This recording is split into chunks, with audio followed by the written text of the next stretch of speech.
नमस्कार. मी भाऊ तोरसेकर. तुम्ही बघत आहात प्रतिपक्ष.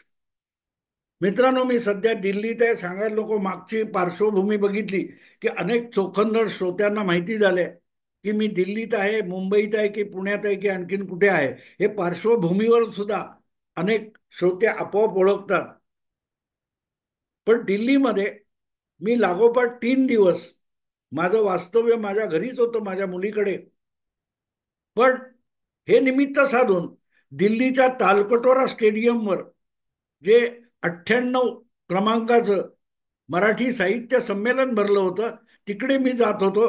आणि तिथल्या कुठल्याही कार्यक्रमामध्ये माझा सहभाग नव्हता. एक पुस्तक प्रकाशनाचा एक छोटासा समारंभ होता, त्यामध्ये मी मंचावर होतो, बाहेरच्या एका मंचावर होतो, मुख्य मंचावर नव्हतो. पण मुख्य मंचावर जे जे कार्यक्रम चालले होते त्यासाठी मी आमंत्रित असलो तरीही मी आत गेलो नाही. कारण त्या साहित्य संमेलनामध्ये सहभागी होताना किंवा तिथे जाताना माझ्या डोळ्यासमोर एकच कल्पना होती की आपल्याला ओळखणारे किती आहेत आणि आपल्याशी वैयक्तिक संवाद करू इच्छिणारे किती आहेत याची चाचपणी करायची होती. आणि म्हणूनच गेलो होतो. आणि अक्षरशः शेकडोच्या संख्येने तिथे आलेले मराठी रसिक, श्रोते, चाहते मला भेटत होते, बोलत होते. आपल्याबरोबर एखादा सेल्फी वगैरे काढून घेण्याचा प्रयत्न करत होते. आपला फोन देत होते कोण कोण. काही लोकांनी मला पुस्तकं पण त्यांची भेट दिली. आणि हे सगळं बघत असताना एक असा राजकीय राज्यशास्त्राचा विद्यार्थी म्हणून शिकणारा मुलगा मला म्हणाला, अहो तुम्ही व्यथा पुराण म्हणून जे व्हिडिओ करत होता त्यातला पहिला भाग आलाय, त्याचा पुढचा भाग आला नाही. आणि योगायोग बघा की हा संवाद माझा ज्या मुलाशी चालला होता तो चालू असतानाच मी जिथे हजर नव्हतो असं तालकोटोरा स्टेडियमच्या आतल्या बाजूला एक परिसंवाद चालला होता. आणि त्या परिसंवादामधलं एक वाक्य जे आहे किंवा ज्यांची मुलाखत चालली होती त्या नीलम गोरे यांच्या एका वक्तव्याने सध्या मराठी माध्यमामध्ये धुमाकूळ घातलेला आहे. एबीपीचे आता मला वाटतं संचालक आहेत राजू खांडेकर आणि ज्येष्ठ पत्रकार प्रवीण बर्दापूरकर, या दोघांनी मिळून अनेकांच्या मुलाखती घेतल्या. त्यामध्ये एक जसे सुरेश प्रभू होते, पृथ्वीराज चव्हाण होते, तशाच नीलम गोरे होत्या. आणि नीलम गोरे यांना असा एक खवचट प्रश्न विचारला गेला की त्यातून त्यांनी जे वक्तव्य केलं ते वक्तव्य कमालीचं वादग्रस्त झालेलं आहे. खरं म्हटलं तर ते वादग्रस्त होण्याची काहीही कारण नाही. मला तर त्यामध्ये वादग्रस्त असं काहीच वाटत नाही. पण वादग्रस्त झालं याचं कारण नीलम गोरे यांना त्यांनी केलेलं वक्तव्य त्याचा काही पुरावा आहे का अशी विचारणा सगळीकडून होते. नीलम गोरे यांचं ते वक्तव्य काय आहे तर त्यांनी उद्धव ठाकरे यांची साथ किंवा उबाठा शिवसेना सोडून एकनाथ शिंदे यांच्या पक्षात जाण्याचं कारण काय. आणि सोडण्याचं कारण सांगताना हळूहळू करत आपल्याला तिथून कशी वागणूक मिळाली हे सांगता सांगता बोलण्याच्या ओघामध्ये नीलम गोरे म्हणाल्या 2-2 मर्सिडीज वगैरे द्यायला लागतात, 50 लाख रुपये वगैरे वगैरे काहीतरी त्या बोलल्या. मला एक कळत नाही की त्याच्यात वादग्रस्तता काय आहे. त्याच्यावर प्रतिक्रिया जेव्हा मातोश्रीमध्येच आलेल्या काही पत्रकारांनी उद्धव ठाकरे यांना थेट विचारली तेव्हा उद्धव ठाकरे यांनी तो आरोप साफ नकार देण्यापेक्षा गए गुजरे लोक आहेत त्यांची मी दखल सुद्धा घेत नाही, याचा अर्थ सरळ होतो की उद्धव ठाकरे यांनी नीलम गोरे यांच्या त्या वक्तव्याचा किंवा आरोपाचा साफ इन्कार केलेला नाही. आता साहित्य संमेलनाच्या मंचावरून नीलम गोरे असं बोलल्या तर लगेच त्या मंचाचा गैरवापर झाला हे सुद्धा एक काहूर माजवलं जाते. तो विषय वेगळा आहे. मला एक कळत नाही की आज अचानक साहित्य संमेलनाच्या मंचावर कोणीतरी एक राजकीय वक्तव्य केलं आणि ओघाने केलं, विचारलेल्या प्रश्नाला उत्तर देताना एक राजकीय वक्तव्य केलं, तर त्यावरून साहित्य संमेलनाच्या मंचाचा वापर इथपर्यंत बोलणारे जे कोणी आहेत, संमेलनाचे आयोजक संजय नहार किंवा ते एक युवराज शहा म्हणून कोण, त्यांची एक प्रतिक्रिया मी बघितली तेव्हा मला गंमत अशी वाटली की याच साहित्य संमेलन असंच महाराष्ट्राच्या बाहेर बडोद्याला असताना तिथल्या संमेलनाच्या अध्यक्षांनी सुद्धा राजकीय वक्तव्य केलेली होती आणि आपलं मराठी साहित्य संमेलन साहित्य सोडून इतर सगळ्या राजकारणासाठी सातत्याने वादग्रस्त होतं. हीच त्याची खरी परंपरा आहे. अलीकडल्या 30-40 वर्षामध्ये साहित्य संमेलन हे फक्त राजकीय अजेंड्यानीच वादग्रस्त होत जातं. यात कुठलीही नवलाई नवीन गोष्ट राहिलेली नाही. कधीतरी प्रामाणिकपणे हे जे काय सांस्कृतिक मुखवटे चढवून अशा मेळ्यामध्ये जमणारे, जत्रेमध्ये जमणारे लोक असतात, त्यांनी सत्य बोलण्याची हिंमत करावी. लोकांना सांगायचं की सत्य बोललं पाहिजे, सत्याला घाबरता कामा नये, आणि आपले चेहरे लपवत धादांत खोटेपणा करायचा.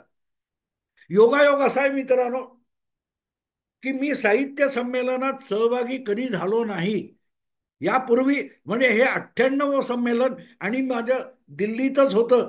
मी जिथे अधूनमधून वास्तव्य करतो आणि मी दिल्लीत होतो म्हणून गेलो, पण अगत्याने उठून संमेलनाला गेलो असं झालं नाही. फक्त एकदा झालं आणि त्याला सुद्धा जवळजवळ 50 वर्ष होऊन गेली. 1975 मध्ये कराड इथे जे साहित्य संमेलन झालं तेव्हा देशामध्ये आणीबाणी लागलेली होती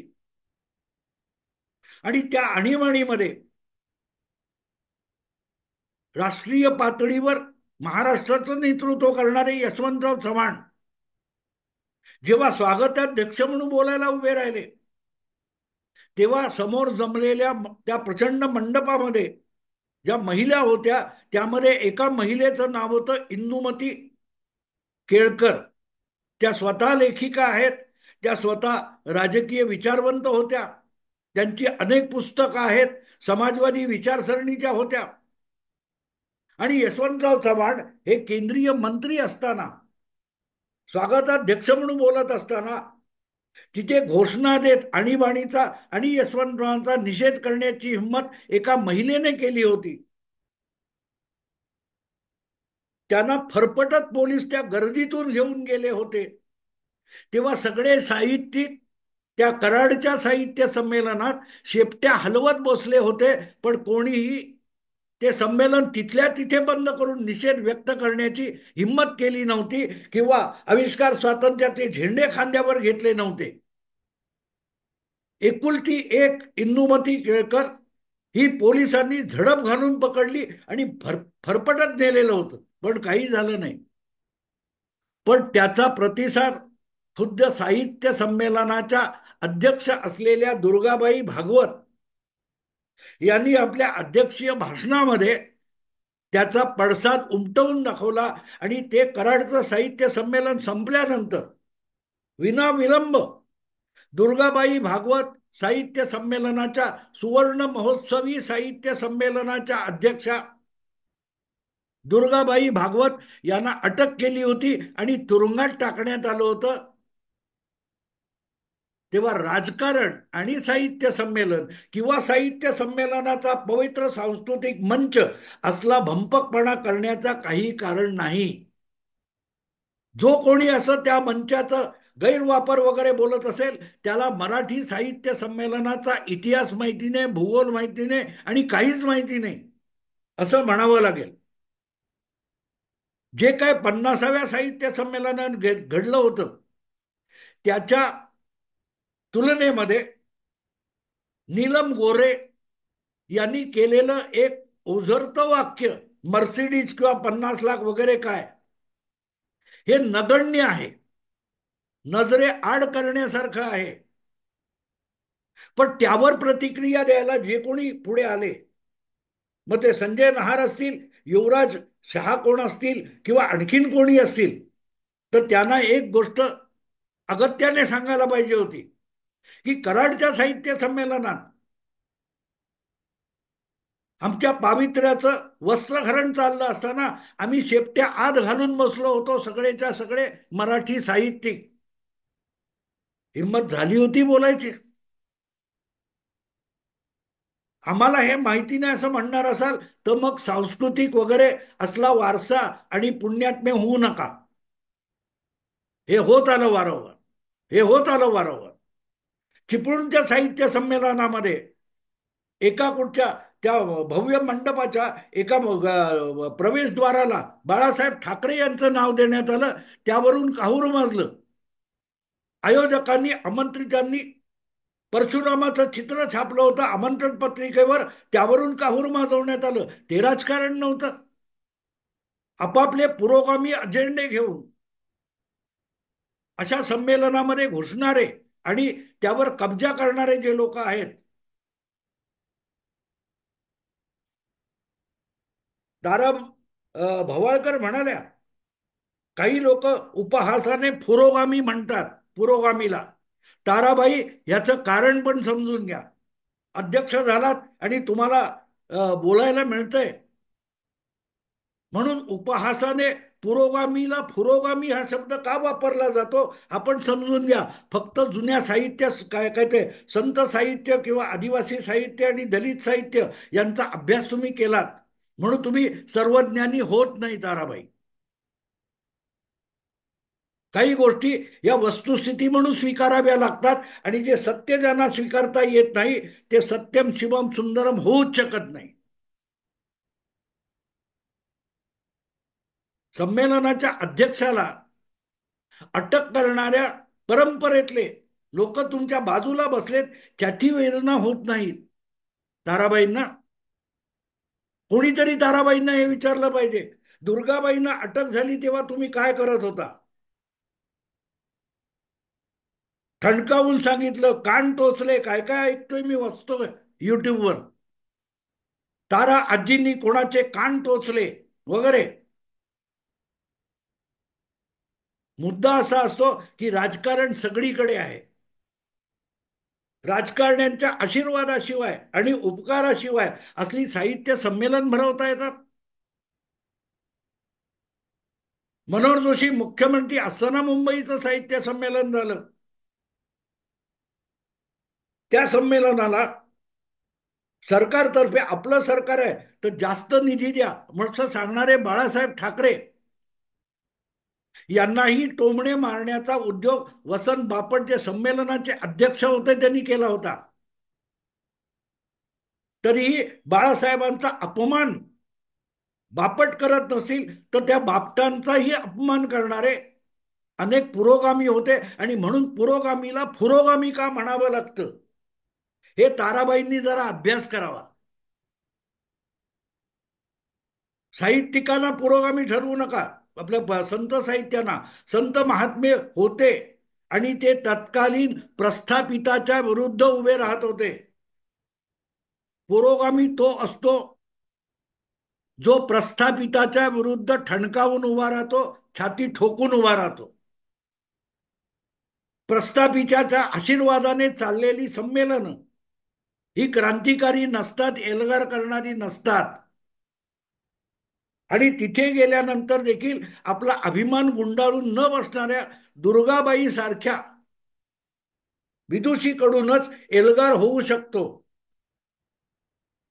सरकारी रमणा जो असतो, राजकारण्यांनी टाकलेल्या तुकड्यावर चाललेली जी संमेलनं असतात तिथून क्रांती सुरू होऊ शकत नाही. ही वस्तुस्थिती आहे. ती वस्तुस्थिती जर समजून घ्यायची हिंमत नसेल तर सुरक्षित याच्यामध्ये गर्जना करणारे अनेक सिंह असतात. पिंजऱ्यात पडलेले सिंह सुद्धा डरकाळ्या फोडतात, त्याचा उपयोग नसतो. आधी पिंजऱ्यात जायचं नसतं. सुखवस्तू आरामशीर जीवनात पोल्ट्रीतल्या कोंबड्या जगतात, त्यांनी डरकाळ्या फोडण्याची गरज नसते. हे मी मुद्दाम सांगतोय. आणि या संमेलनात वावरताना त्याचा जागोजागी अनुभव येत होता. पुरोगामी आणि पुरोगामी या शब्दाचं इतकं कौतुक असेल तर मग देशाचा पंतप्रधान झाला म्हणूनही एका गुजराती नरेंद्र मोदीला त्या उद्घाटक म्हणून बोलवायचं तरी कशाला.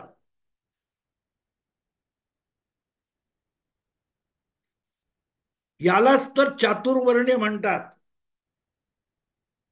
दुसऱ्याला हीन लेखून आपली महत्ता प्रस्थापित करणं जे असतं ना त्यालाच प्रतिगामित्व म्हणतात. दुसऱ्याला हीन लेखलं म्हणजे तुम्ही मोठे होत नाही. देशाचा पंतप्रधान या उद्घाटनाला आला आणि त्या उद्घाटनाला येऊन त्याने मराठीचे गोडवे गायले आणि मराठी अस्मितावाले रोजच्या रोज त्याची निंदानालस्ती करत असतात. तरीही तोच इथे येऊन मराठीची सगळी इतिहास सांगत गोडवे गातो आणि मराठीला अभिजात भाषेचा दर्जा देतो. आणि त्याच्या नावाने ठणाणा करायचा. तू कितीही जिंकून दाखव, पराक्रम करून दाखव, तुझी लायकी आमच्या जोड्याजवळ, ही जी प्रवृत्ती आहे त्याच प्रवृत्तीने पुरोगामित्वाचा घात केलेला आहे.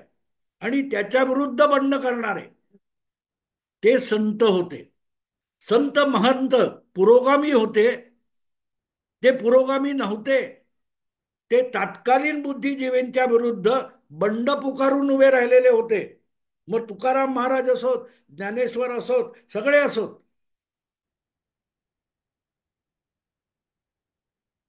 आणि म्हणून आज ज्या कोणाला वाचा फुटलेली आहे नीलम गोरेंच्या त्या वक्तव्यावरून, ते किती विकले गेलेले आहेत हे वेगळं सांगायची गरज नाही. वेगळं सांगायची गरज नाही.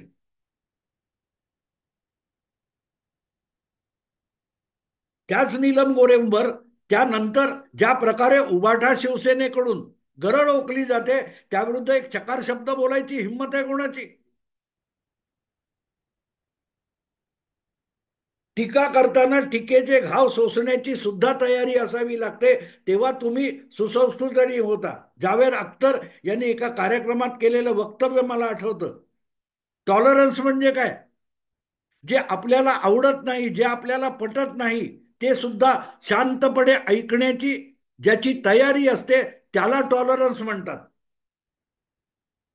आपलं नावडतं सुद्धा ऐकण्याची ऐकण्याचा संयम आपल्याकडे असला पाहिजे, सोशिकता असली पाहिजे, तर तुम्ही टॉलरंट असता. जेवढे सगळे स्वतःला पुरोगामी म्हणणारे आणि आविष्कार स्वातंत्र्याचा डंका पिटणारे आहेत त्यांच्याकडे बघा. मग तुम्हाला कळेल की त्यांचं आविष्कार स्वातंत्र्य हे त्यांच्यापुरतं राखीव असतं. इतरांच्या आविष्कार स्वातंत्र्याला त्यांनी कधी किंमत दिलेली नाही. नरेंद्र मोदींबद्दल काय काय गेल्या 20-22 वर्षात बोललं गेलं. त्यांनी कधी अपशब्द वापरलाय? आणि एखादा वापरला असेल तरी त्यावरून किती आठवतं, जर्सी गाय का बछडा वगैरे बोलले होते. 25 करोड की गर्लफ्रेंड हे बोलल्यावर किती काहूर माजलं होतं. पण त्याच नरेंद्र मोदींबद्दल किती अपशब्द, किती गैरलागू शब्द, किती असंस्कृत भाषा सातत्याने वापरली गेली आहे. त्यावेळेला उठून असल्या बोलणाऱ्यांच्या थोबाडीत मारायची हिंमत किती मराठी संमेलनाच्या अध्यक्षांनी दाखवली. बिचारी नीलम गोरे सापडली, झोडून घ्या. रोज रोज आज संजय राऊत म्हणतात तुम्ही दिले असतील तर त्याच्या पावत्या दाखवा. तुम्ही कधी 50 खोक्याच्या पावत्या दाखवल्यात? 50 खोके एकदम ओके असली भाषा वापरणारे जे आहेत त्यापैकी किती लोकांनी त्या 50 खोके दिल्याच्या पावत्या सादर केल्या होत्या?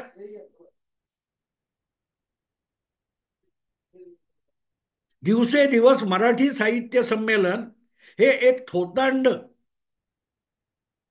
त्या सर्कशी सारखे काही जी फिरणारी चक्र आणि झोपाळे यांची जत्रा असते त्यापेक्षा मराठी साहित्य संमेलनाला कवडीचीही महत्ता राहिलेली नाही.